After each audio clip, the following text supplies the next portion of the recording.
Welcome back to another round of Creative Whispers, the art journaling game of telephone. So, I play this game once a month with my friends Lisa Young, Gabrielle Heckenbucker, and Tina Hoyes. And the way that this game works is that we all get access to one video and there is a secret prompt, but only the first person and the first video, and that's Lisa. Only Lisa knows what the secret prompt is.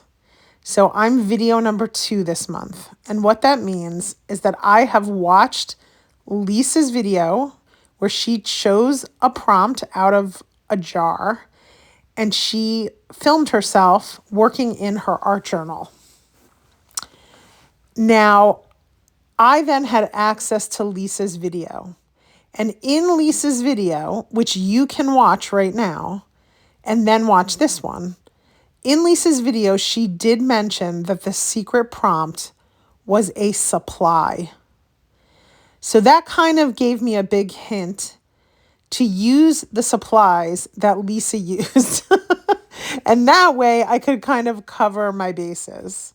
So what I saw Lisa using in her video was paint, pens, and collage materials. That's what I saw Lisa using. And at first, I was like, oh man, this is going to be really hard because that's not a lot to go on. But then as I continued to watch Lisa's video, I was like, oh, there's actually a lot in her video that will totally inspire me. So I had about 24 hours before I needed to start filming, maybe even less this time. We're kind of in a time crunch here this month, but I didn't have a lot of time to think about what I was going to do. But I thought about these heads that I had collaged using Dory Patrick's Art Foamies release. And I thought, okay, I saw Lisa using some collage fodder that she had, and I have this collage fodder that I really love. How can I how can I take the inspiration that Lisa gave us and combine it with the collage fodder that I have? And it wasn't actually too hard at all. And I did see Lisa putting on some background. And instead of doing what Lisa did, I thought, you know what? I'm going to try this really messy, grungy, brayered on texture effect. And I started basically struggling to do what I wanted to do. And it took me quite a long time and a lot of layers of just squeezing out acrylic paint and bringing it on to these 2 pages in my art journal. And I am going to skip ahead because this is a very long process. But what I'm going to skip to is right before the process takes a crazy turn. Okay, I'll catch you. I'll catch you there.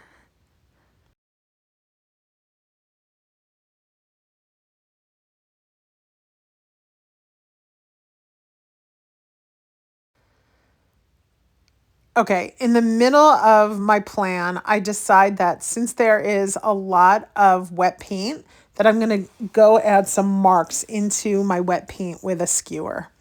And this is where the whole thing goes really awry. And as I'm skewering marks into wet paint, I end up totally tearing the paper.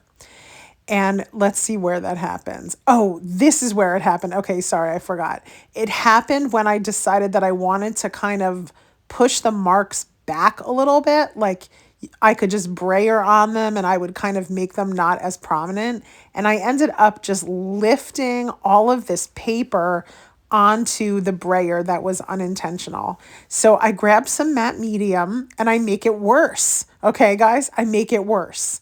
I I decide I need to fix this texture that I created by rubbing matte medium into the wet paint onto the page that's already in distress. And all that it does is it ruins and kind of eliminates all of that beautiful texture that I had built up with the brayer. And it just makes it into this solid tint of green, which is definitely not a favorite color of mine. And I'm like, okay, should I just call it a day and stop this video right now? But I decide I'm just going to keep going. This is what art journaling is about, right? It's about making a mess, and it's about learning that you have to just keep going until you figure out your way that you're going to like it. So I keep going and I'm like, all right, I totally destroyed all of my beautiful texture that I had created over there on the right side. And I'm going to start creating a little bit of texture again with the brayer. Meanwhile, all that I do is end up picking up the paper again with the brayer. So at this point, I'm like, all right, I need to accept that I've created this really weird grunge texture, which is completely fine. And that's where it hits me. That's what these journal pages are going to be about.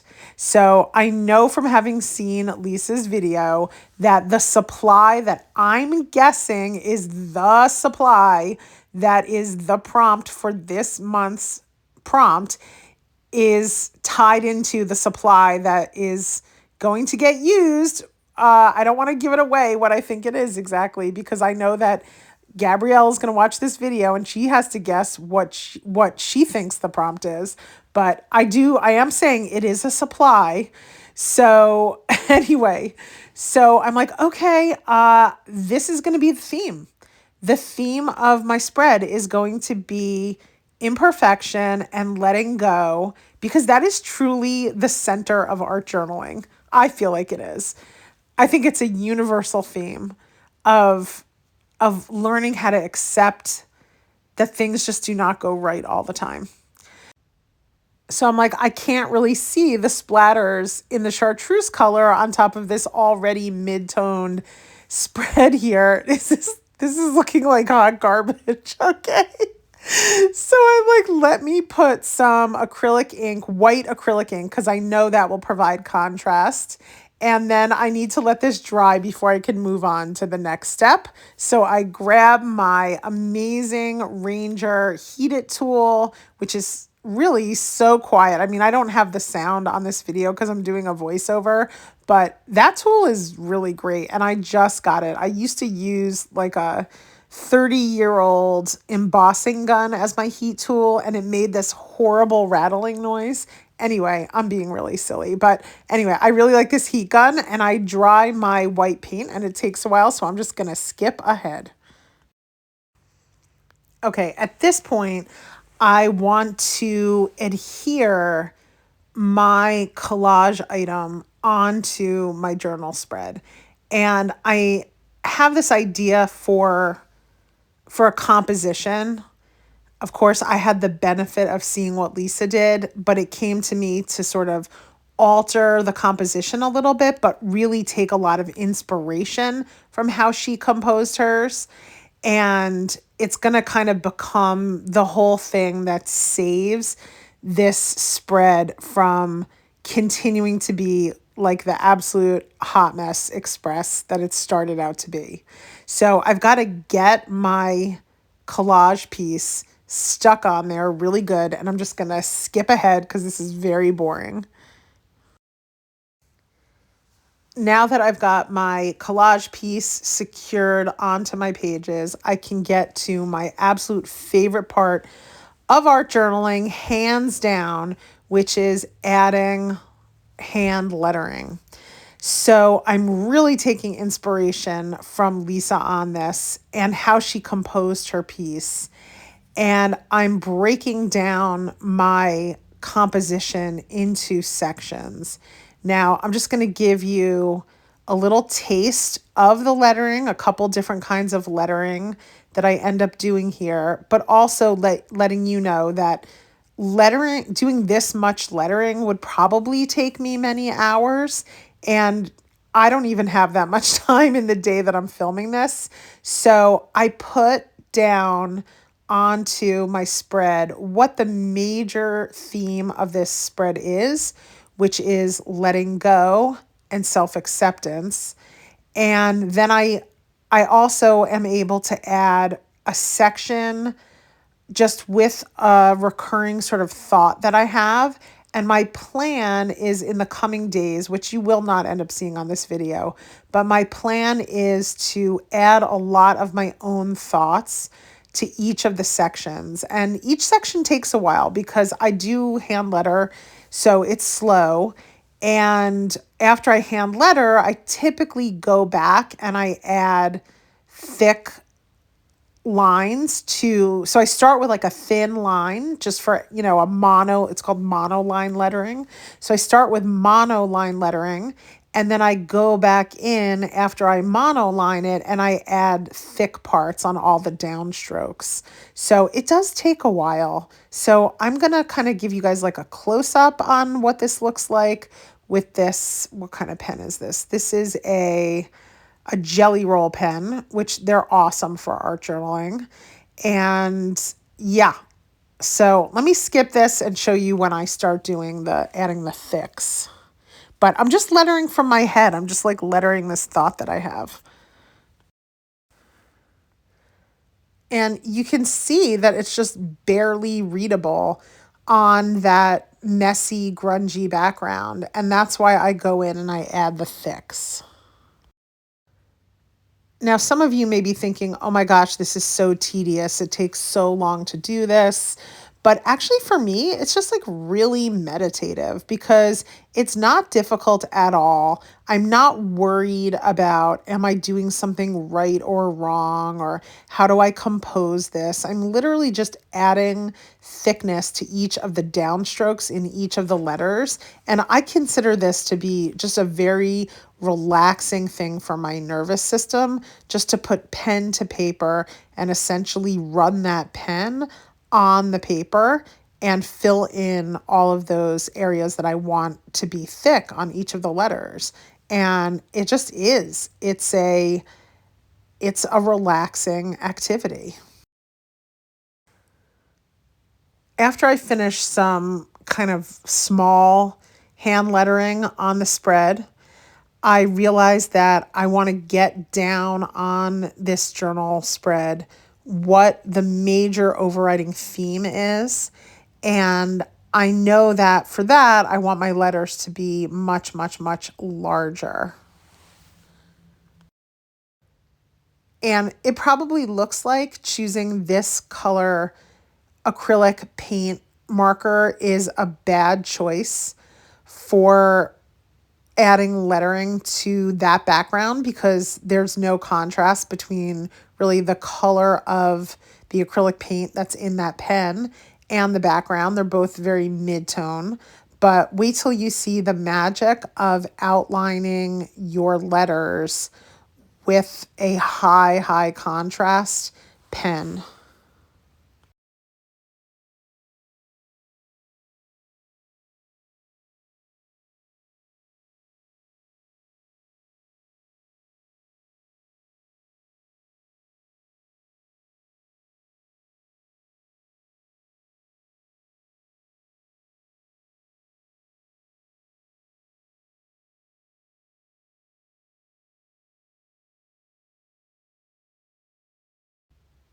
And here is where I start absolutely falling in love with this crazy art journal spread. So I realized it was completely worth it to just press on and not give up on it. Because once contrast enters into the picture, you can rescue pretty much anything. At this point, I decide, I think, to go in with some more really big lettering because I'm loving that contrast also, not only of the black added into the spread, but also the large letters with the small letters, so the contrast of that. So I want to have some of that contrast on both of the sides.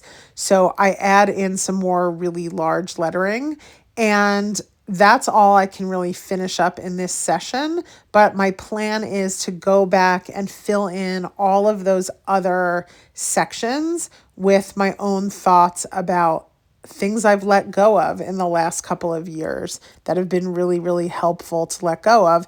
But maybe also some of the places in my life where I need to do a lot more letting go. So, really, the theme of it is letting go. But also on her crown, see what Dory did. She wrote the words shine on. And I absolutely love that idea of shining, that no matter what happens to you or what's going on in the world, that you can continue to shine on. And I just fall madly in love with this crazy jacked up art journal spread. So, okay, that is pretty much a wrap. If you would like to participate in this game that we play every month, then what you would do is you would watch all 4 of the videos for this round. And I believe, don't quote me, but I believe we're on round 8 now of this art journaling game. And it's just getting better and better and better, in my opinion. So the way to play is watch all 4 of the videos. So you start with Lisa's video, then you go to my video, then you go to Gabrielle's video, and then you go to Tina's video. And there's a playlist of all of the videos over on Lisa Young's channel on YouTube. And then you get to decide how you want to play along. Do you want to do some art journaling inspired by the 4 of us? If you want, you can make your own YouTube video and get Lisa to put your video on the playlist. Just reach out to Lisa and let her know you want to be on the playlist with a YouTube video. Maybe you want to just take a picture of what you did and post on social media, or you don't have to do any of that. Just have fun.